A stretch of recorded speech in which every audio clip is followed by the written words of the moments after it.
The movie opens by introducing Sean Donovan, a young man who walks around his house and sees a mother and son bonding, bringing back painful memories from his past. 9 years ago, Sean witnessed his mother Mary's tragic death when some thugs tried to rob the car she was driving. This traumatic event left Sean withdrawn, and he preferred to be alone rather than socializing with his school friends. Despite this, he was known as a bright student, and secretly, he practiced boxing, following in the footsteps of his father, Terry Donovan, a former professional boxer. During a meal at home, Terry invited Sean to visit Mary's grave, but Sean declined, opting to attend a party with his friends instead.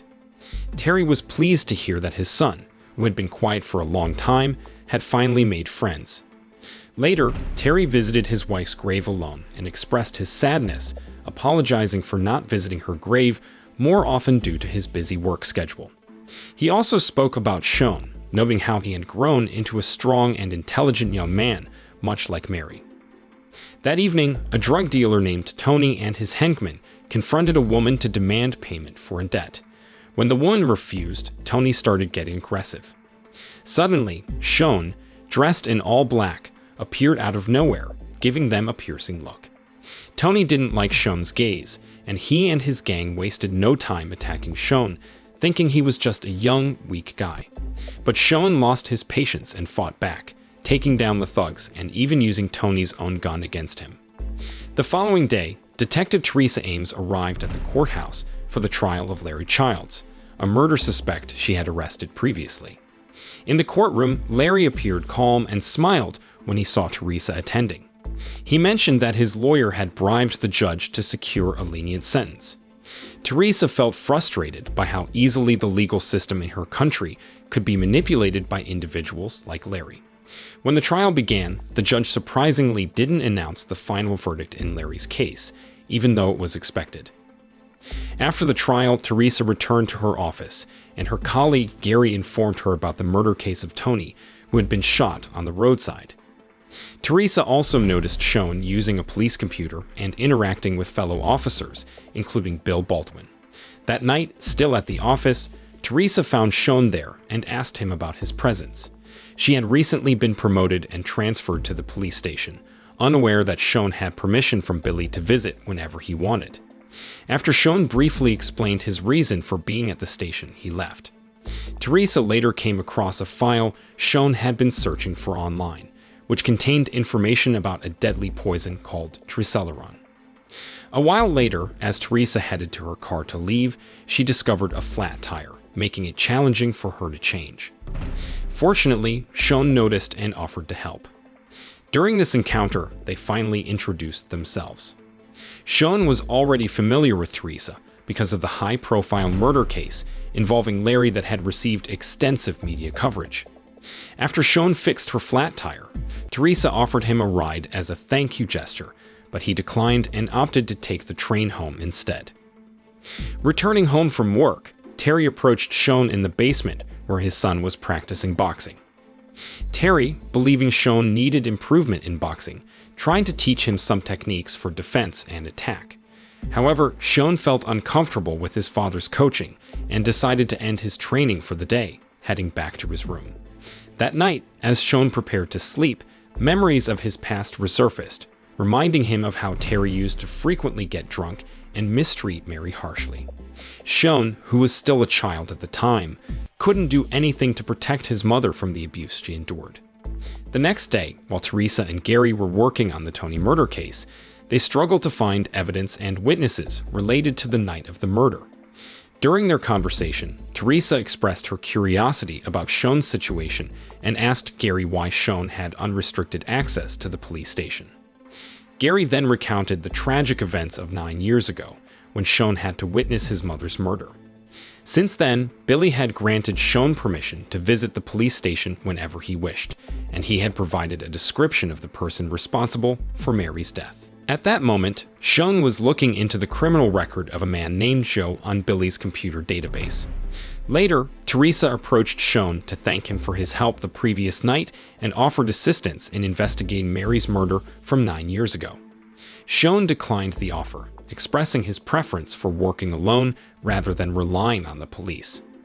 As night descended in a house, Joe was torturing an entertainer named Lydia when Sean suddenly appeared, dressed in black, and intervened. He fought Joe until the criminal lay lifeless. After dealing with Joe, Sean quietly returned home, entering his room through the window. The following day, Teresa and her colleagues, upon hearing about Joe's death, visited Lydia to question her. Teresa asked Lydia to describe Joe's killer, but Lydia refused to cooperate.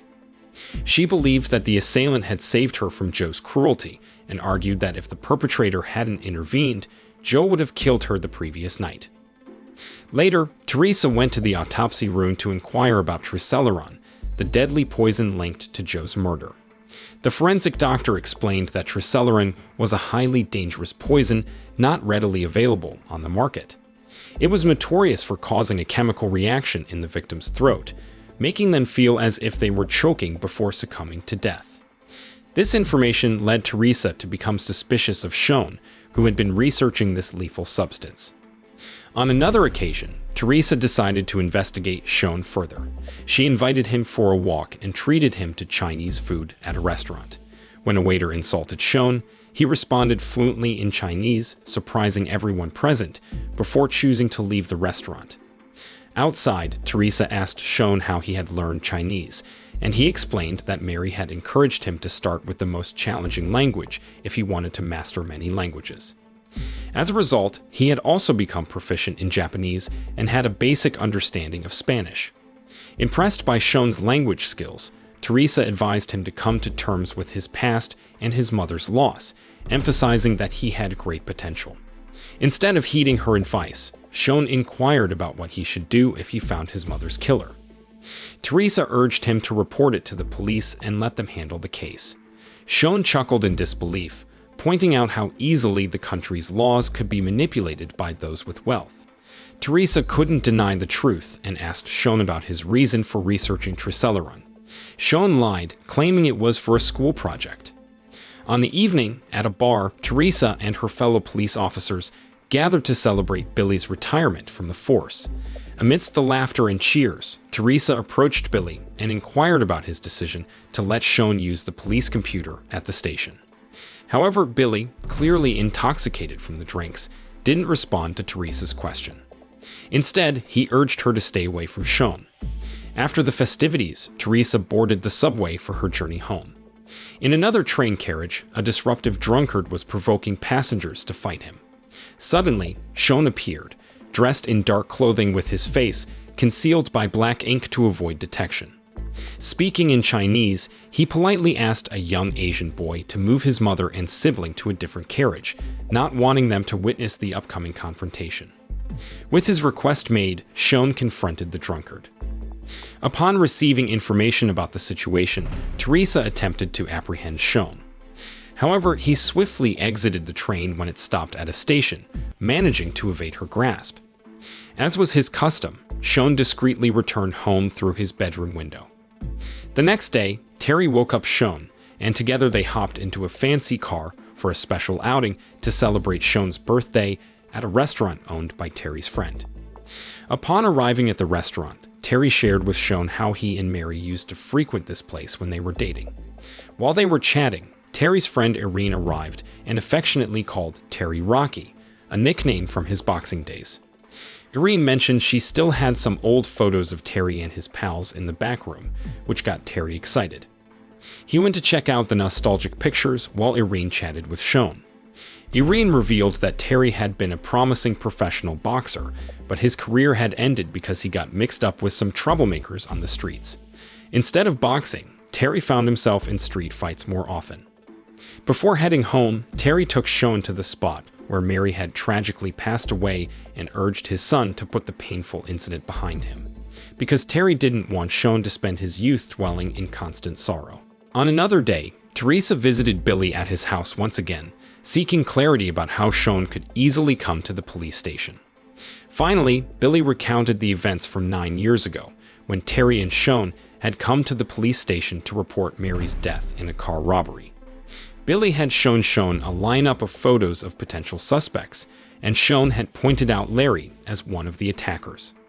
Unfortunately, after Terry whispered something to Sean about the dangers of dealing with those thugs, Sean became scared and refused to cooperate with the police. Feeling sympathy, Billy had allowed Sean to visit the police station anytime he wished, hoping the young man would remember and reveal who was responsible for Mary's death. But even to this day, Sean still refuses to talk about it, even choosing to keep the issue to himself. That evening, Sean attended a party at his friend's house, sticking to his usual preference for solitude over socializing with friends. Outside the house, Teresa waited, suspecting that Sean might be keeping something from her. Before long, while Teresa was keeping an eye on Sean, she received a message from her colleague that Larry had received just a 2-year prison sentence, despite being involved in the murder of an entire family. Back inside the ongoing party, Sean, who was by himself, was approached by a girl wanting to introduce herself. But then, a young man came and harassed the girl, coercing her into doing something inappropriate. Sean, witnessing this, promptly confronted the young man. In that moment, Sean suddenly recalled the name Rocky, which had been mentioned by Mary's murderer at the crime scene. It dawned on Sean that the murderer had spoken to a man named Rocky before taking Mary's life. This memory made Sean realize that Terry, his own father, was somehow connected to Mary's murder. To prove his suspicion, Sean hurried to Irene's restaurant. Teresa, who had seen Sean leaving the party, quickly followed his car. Upon reaching Irene's restaurant, Sean requested permission to see photos of his father. To confirm his suspicions, Sean saw a photo of Terry with Larry, providing evidence that Terry knew the perpetrator and likely directed Larry to kill Mary. Sometime later, Terry returned home to a scene of chaos, suspecting a break-in. He also noticed a trail of blood leading to the basement, where he found Sean with injured hands, holding a gun and pointing it at Terry. Sean then confessed that he knew Terry had orchestrated Mary's murder to collect insurance money for a new house and car. Terry tried to convince Sean that he couldn't have done such a thing, but Sean, not believing his father, shot him dead to avenge Mary's death. Upon hearing the gunshot from inside Sean's house, Teresa, who had been keeping watch outside, rushed in and found Sean in a daze after he had just killed his father. Sean then confessed that Terry had murdered Mary to collect insurance money. Feeling compassion for all that Sean had endured, Teresa took Sean's gun and disposed of it in the sea to remove any evidence, understanding that Sean was a young man seeking justice for his mother's death. To cover up the murder, Teresa set up a scenario to make it look like Terry had been a victim of an armed robbery. In the film's final scene, Larry, who was in prison, received a letter from Sean, asking about his father's involvement in Mary's death. Sean instructed Larry to reply with a black postage stamp if Terry was involved, and a red postage stamp if Terry wasn't. As Sean suspected, Larry didn't admit Terry's involvement and sent a response with a red postage stamp. However, Sean had coded the red stamp with the deadly triceleron poison, so when Larry licked the stamp to attach it to the envelope, he was poisoned and passed away in prison.